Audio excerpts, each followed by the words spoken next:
بسم الله الرحمن الرحيم، والصلاة والسلام على رسول الله وعلى آله وصحبه ومن والاه، أما بعد. فاستجابة لقول الحق تبارك وتعالى في كتابه العزيز الكريم: شهر رمضان الذي أنزل فيه القرآن هدى للناس وبينات من الهدى والفرقان، فمن شهد منكم الشهر فليصمه. وعملا بحديث المصطفى صلى الله عليه وسلم القائل: صوموا لرؤيته وأفطروا لرؤيته.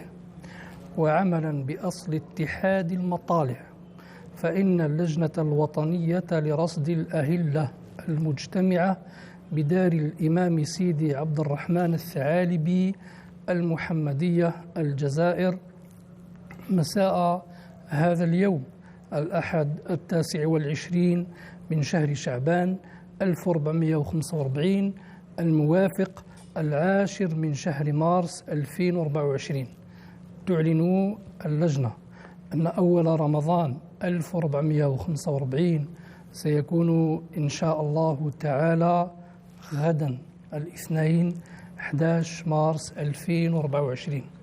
وبهذه السانحة الكريمة والمناسبة المباركة نهنئ الشعب الجزائري بحلول هذا الشهر الفضيل، سائلين المولى سبحانه وتعالى أن يحفظ بلدنا ويرزقه الأمن والأمان والسلم والسلام، إنه على ذلك قدير وبالإجابة جدير.